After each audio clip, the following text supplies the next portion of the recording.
In the VR MMORPG Gun Gale Online, people watch as the top players speak on an MMO panel about the upcoming tournament, when a player, boasting about having real power, shoots the player on a TV airing the broadcast. The patrons in the bar begin to laugh, until the broadcast cuts away while the player seems to suffocate. There's a mask covering the shooter's face. He calls the weapon and himself Death Gun. In the real world, Kazuto and Asuna meet up for a date 1 year after the SAO incident. They talk about how the only difference separating their world from the vast array of new virtual ones is merely the amount of data. Someday, AR might be advanced enough to revive Yui in real life. Kazuto meets with the first person who visited him in the hospital, the head of the government's VR division, Kikuoka. At a cafe, they discuss this strange occurrence of 2 top GGO players dying of heart failure. They both agree it isn't possible to stop a heart from in-game bullets. He convinces Kazuto to investigate in-game. Meanwhile, Sinon, a sniper playing GGO, picks off targets, alluding to how much easier it is to pull a virtual trigger. Using a special rifle, Hecate, a reward for killing a boss solo, Sinon hunts other players in a group, hitting the first target, an instant kill. But the party of monster hunters has a new member this time, covering their equipment with a cloak. They're moving slower than usual. When Sinon misses the cloaked figure, he reveals the minigun on his back. Live ammo, not optical rounds for hunting monsters. This guy's obviously here for PvP. One of her group members goes down before she warns them. After seeing him smile, Sinon vows to take him down. Dine, the party leader, would rather log out than face him, but Sinon says she only needs them to distract him for 3 seconds. Dine ends up sacrificing himself, but not before going out with a bang, taking 2 of them with him. She finds a new vantage point, but the hired gun spots her before getting a shot off. Taking a page out of Dine's book, she leaps from the window, directly into his line of fire. She loses a leg getting close enough to put one between his eyes, glad she could wipe the smile off his face. She takes off her ammosphere and tries to make a gun with her hand, still not quite able to. She says she needs to get stronger. In ALO, Kirito stares at the floating castle, Einkrad, having flashbacks to SAO and Kayaba. He sits up, looking at Asuna. There's something he needs to tell her. Shino is led into an alley where some girls try extorting her. She tells them off, but when one of the girls makes a gun with her hand, Shino freezes, going into shock while the girls taunt her. Someone yells for the cops, and the bullies book it. Shinkawa shows up to help Shino, and they go to a cafe to discuss the BOB tournament in GGO. He offers to walk her home. Declining, she says walking alone is necessary to become stronger. She tries to pick up a model gun from a drawer, but her hands begin to shake. Screaming, she sees flashes of a bloody face. Her dad died when she was 2. Leaving Tokyo with her mom, everything was fine, until one day they got caught up in the middle of a robbery. The robber shot the clerk after telling him not to move. Clearly unhinged, he points the gun at Shino's mother, threatening to shoot her next. Shino bites the man's hand, grabbing the pistol. He wrestles her for it. She fires once, in the gut. Reaching again, a second, through his right shoulder. Making one last feeble attempt, the 3rd bullet, center forehead. Looking down, screaming as blood pools, everything turns red. She's back in her room, dropping the fake gun. She kisses the Great White and places a cloth over the gun, putting it back. Still unable to forget the man's face, wishing someone would come save her. Kirito tells Asuna it'll only take a few days. He'll transfer over to GGO, check it out, and transfer right back. He promised Kikuoka as a favor, which is why he's using his main account. He goes to the hospital, in the off chance Death Gun isn't a rumor, surprised to see the same nurse who took care of him while he was in SAO and rehab. Apparently, Kikuoka spoke with her as well. She tells him to strip, for the electrodes, of course. It's not like she hasn't seen the full works. Kazuto is confident that it'll only take 4 to 5 hours tops. Shino came to Tokyo thinking it would help her panic attacks, which occur whenever she sees or hears anything resembling a gun. Shinkawa introduced her to GGO. Now she uses it as a type of therapy, thinking that winning the BOB will cure her. In a dark room, staring at their screen with the 2 dead players crossed off, the third, Sinon, unmarked, their next target.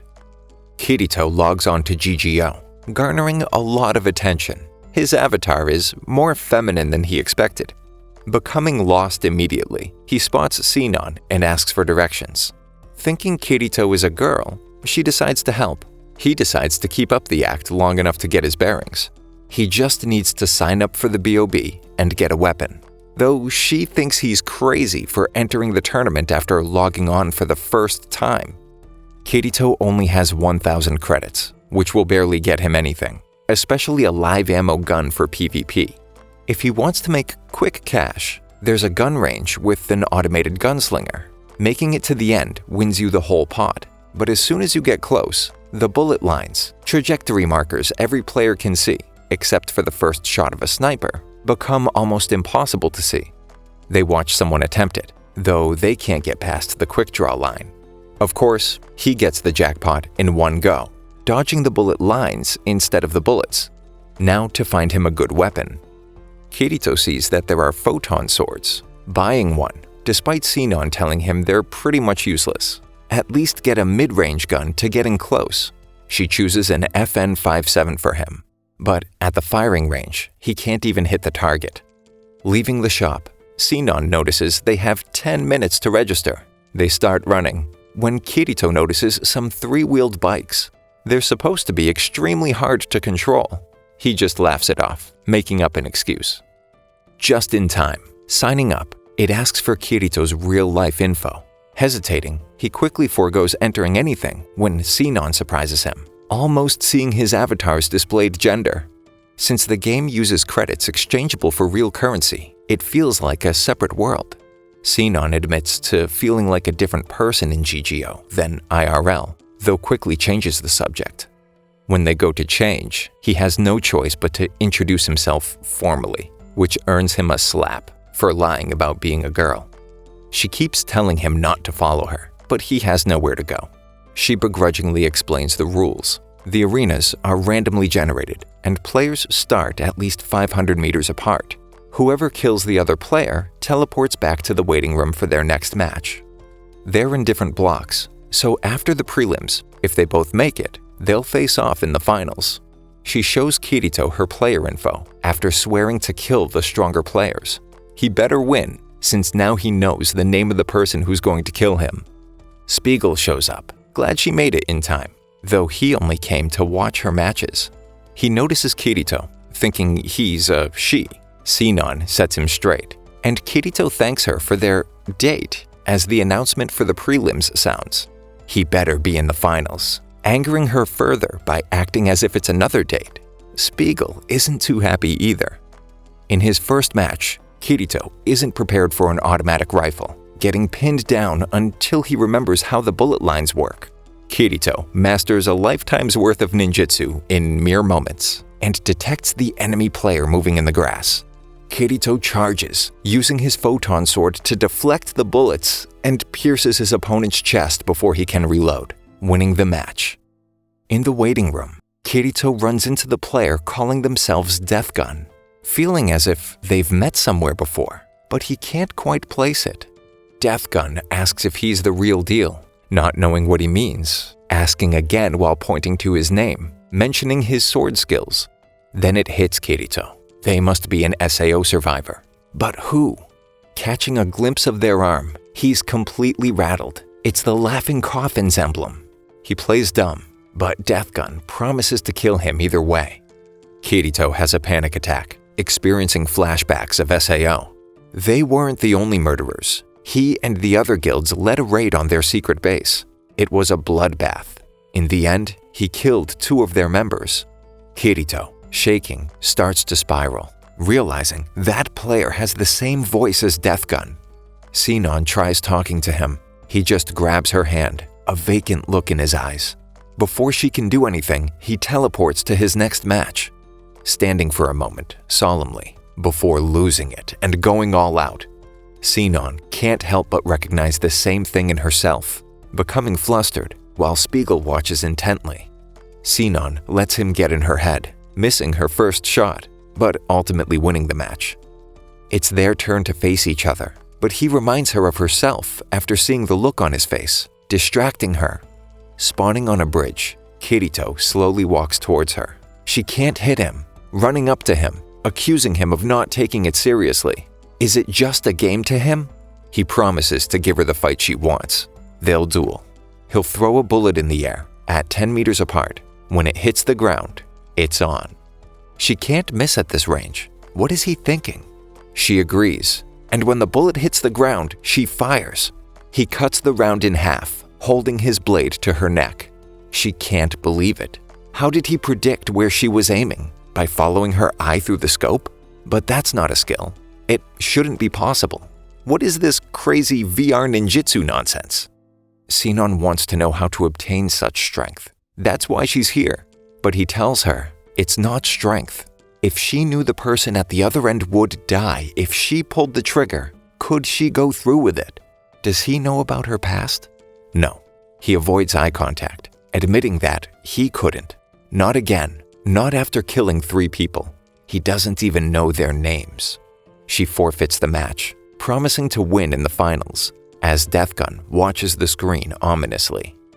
Sugu points out Kazuto's position on the BOB tournament list. There aren't many players calling themselves Kirito. That and she may have called Asuna. Worried about him, she says he had the same look on his face last night as he did after the SAO incident, telling her it's fine. He'll transfer back after the tournament. There's only 1 day left. Sinon, irate, unable to calm down, rants about Kirito to Kyoji. He infuriates her. Who does he think he is? Kyoji tries calming her down. She's not acting like herself. She's never talked about someone this much. She'll destroy him in the finals, taking aim with her index finger, making a finger gun without flinching in her fit of rage. Grabbing her hand, he tries to express his feelings. Going in for a hug, she pushes him away. She isn't ready yet, and asks if he can wait for her. Kirito has nightmares about murdering those players, unable to remember their faces. At the hospital, he asks Aki about remembering those who died under her care. What kind of person does it make him, forgetting the names and faces of the players he killed in SAO? Since it affects him that much, she says it means he cares. He should remember why he did it and the people he saved along the way. In ALO, Asuna spaces out. Reminded of the tournament, she goes to watch it with their friends. Back in GGO, Spiegel tries to comfort Sinon, but she refuses his touch again, saying she needs to focus. Kirito remembers Deathgun's threat. He needs to figure out his avatar's name to thwart his plans. Sinon reluctantly agrees to share info, explaining how the Battle Royale works. Each player starts 1 kilometer away in a multi-terrain arena, with a satellite revealing the players' locations every 15 minutes. The last one standing wins. She tries leaving, but he catches her, wanting to discuss the real reason why he wanted to talk. How many players does she not recognize? A strange question, but easy enough. Jushi X, Pale Rider, and Sturban. Wondering if one of them is Deathgun, Sinon gets mad, demanding to know why. Kirito confesses that one of them might be someone who he fought to the death in another game. She almost opens up, but decides against it, making him promise to stay alive until the end for their duel. Sinon sees Dine running from Pale Rider on her radar. Deciding to take advantage, she sets up a vantage point as they make their final stand. Pale Rider is extremely dexterous, able to quickly close the distance, killing Dine at close range, executing him. Suddenly, Pale Rider goes down, but there isn't a player around for miles, except for Kirito sneaking up on her. He avoided detection while underwater. There wasn't a gunshot, but it looks like there's a paralyzing dart in his shoulder. Deathgun appears out of nowhere, slowly walking towards Pale Rider, pulling out a pistol, making a cross with his hand as if in prayer. Kirito frantically tells Sinon to shoot. They can't let him use that gun. In ALO, Kirito's friends watch the bridge battle, becoming nervous when Deathgun appears. Sinon takes aim, but Deathgun dodges, shooting Pale Rider, who disconnects. Deathgun announces himself. Klein drops his drink, recognizing the phrase, "It's showtime," as one of the members of Laughing Coffin's catchphrase. Kirito tells Sinon to stay away from Death Gun. Players have been dying IRL after one shot from his handgun. Refusing to let him go alone, they team up for now. A player shows up, and Kirito blocks his shots while Sinon takes aim, sniping him. They figure Death Gun is using the river to avoid detection. After seeing the events on screen and Klein's comments, Asuna logs out to speak with Kikuoka to find out why he really hired Kirito. Making it to the city, they only see Jushi X on the scan. Thinking it's him and seeing the barrel of Death Gun's rifle, Kirito asks her to watch his back while getting in close. But as soon as he's gone, Sinon becomes paralyzed, a dart in her left shoulder. Death Gun approaches, calling Kirito out. He wants to know if it's really the same swordsman from that day, wanting to see the fury and rage behind his blade. If killing his friend is what it takes, then so be it. Sinon notices the gun he's using, the Type 54 Black Star, the same gun she killed the robber with as a child. It's not the dart that's paralyzing her anymore. Seeing the man's face reflected back at her in Death Gun's empty, glowing red eyes. A shot rings out. It's Kirito throwing a smoke bomb. Picking up Sinon, he looks for an escape route. Spotting some vehicles, they get on a similar bike from before. Sinon notes the horse is faster but harder to handle. Kirito tells her to destroy it while they drive away. She can't pull the trigger. Why now, when she needs it the most? Death Gun mounts the horse and makes chase. He's gaining on them. Kirito yells, "Shoot him!" Making the shot doesn't matter. They need a distraction. But she can't pull the trigger. It's as if her body won't let her, losing the will to fight. If she won't, then he will.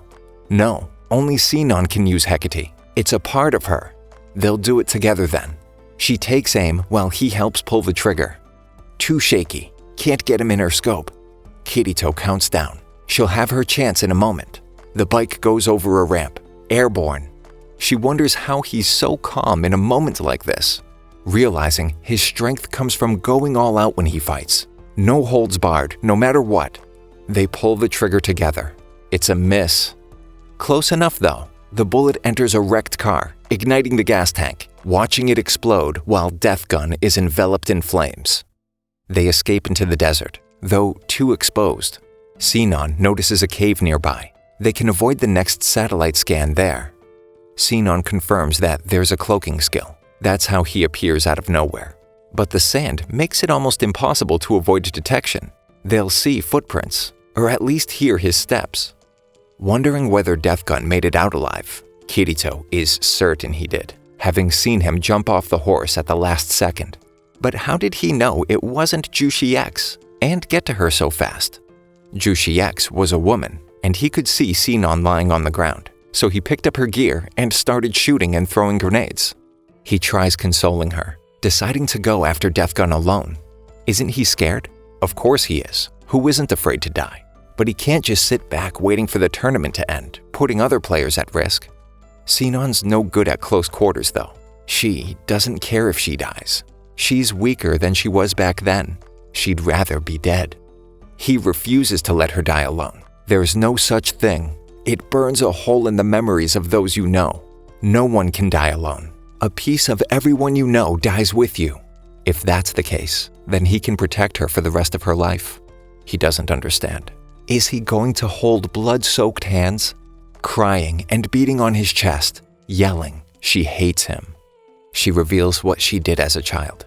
When Death Gun was chasing them, she wasn't Sinon. She was that scared little kid. He understands all too well. He's a survivor of SAO, and so is Death Gun.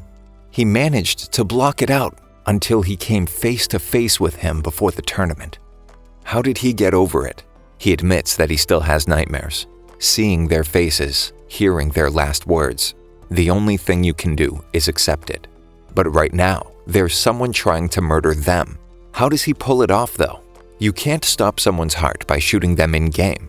Wait a second. Death Gun switched to his rifle when shooting Kirito. So there are rules, or a system he follows.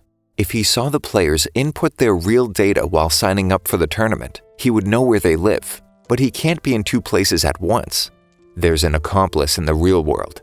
Putting on an act in front of an audience gives him the opportunity to check the time and coordinate with his partner.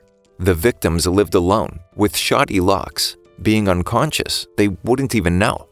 Sinon begins to panic. Her heart rate increases rapidly. She needs to calm down or she'll automatically log out, waking up to someone waiting to kill her. Meanwhile, in ALO, Kikuoka shows up. They demand to know what's happening.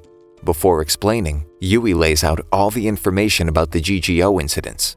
It's too late to do anything now. All they can do is watch. Asuna won't accept that, getting Kazuto's location out of him. Kirito calms Sinon down. If there really is someone in her apartment, they need to come up with a plan. They can't kill her if she avoids getting shot, so he'll act as bait. She will lie in wait. They notice the live stream camera above, hoping nobody hears them. The scan shows 24 players dead, showing 2 players on the map. Accounting for the deaths he's aware of, there's 1 missing. There might be more than 1 person IRL carrying out the killings. Sinon plans to take out Yamakaze, so Death Gun can't. But he's too fast. She has to wait until he slows down to shoot. Kirito uses his crazy ninjutsu nonsense from the first round, realizing that focusing on their intent to kill gives him superpowers, apparently. A shot rings out. He barely dodges Death Gun's bullet. Yamakaze notices, taking cover. Perfect. Sinon has a stationary target, taking him out. Now that they know the other's location, Death Gun and Sinon have each other in their sights, firing simultaneously. The bullets rip through both of their scopes. It's up to Kirito now. Making a mad dash towards Death Gun, who unsheathes a blade from the stock of his ruined rifle, stabbing Kirito in the shoulder. Asuna arrives at the hospital. Kazuto's covered in sweat, heart rate spiking. Noticing the player's handle, Sturban, the nurse explains it's a German term used when patients die. Kirito confronts Death Gun, explaining his theory on the killings. But there's something he's missing. If he knew his SAO handle, Death Gun laughs. He'll never remember. Kirito told him not to bother telling him, thinking they'd never meet again. In the hospital, Kazuto isn't looking too hot. Well, actually he's way too hot. He's burning up. There's nothing they can do. Asuna only hopes he feels her hand on his. Kirito remembers. He's blocking it out. There was a briefing before they attacked Laughing Coffin. Red eyes.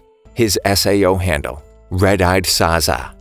Death Gun is taken aback. Enough of a distraction for Sinon to get a bullet line trained on him. No scope, a phantom bullet. Death Gun evades, dodging backwards. He cloaks himself. Kirito can't quite reach him, though he still has a sidearm, drawing his pistol, firing a few rounds to stop him from cloaking. Kirito severs him in half at the waist with his photon sword, winning a duel of the fates. But he warns Kirito that it's not over yet. Then Sinon catches up, figuring out how they should end the tournament, tossing a live grenade to Kirito and hugging him while he juggles it. The first BOB ended with 2 winners in a similar fashion. Shino wakes up to an empty apartment, relief washing over her. Someone rings her doorbell. She freezes until she hears Kyoji's voice. Letting him in, he begins acting strange, saying that she promised she'd be his if he waited. She pushes him off. He takes out a syringe, revealing himself to be Death Gun's partner. He's lost it, overcome by his obsession with Shino. Retreating into her own mind, wishing it was over. But after everything in GGO, she finds the strength to fight back. But he grabs her and Kazuto busts through the door, wrestling him off her. Kyoji gets on top of him, pulling out the syringe. Shino grabs a radio, bashing Kyoji on the back of the head, knocking him out. She notices Kazuto still has an electrode from the hospital on his chest, conveniently where the syringe hit. He's fine. Shino stands up to her bullies for the first time, finally able to hold her own in the presence of a gun. She takes it, schooling her on how to use it, though it's only a BB gun. Kazuto and Shino meet with Kikuoka at a cafe. Apparently, Kyoji's older brother was Zexi from Laughing Coffin. He confessed everything. How they used their father's position at the hospital to gain access to the drugs, and meticulously researched their victims.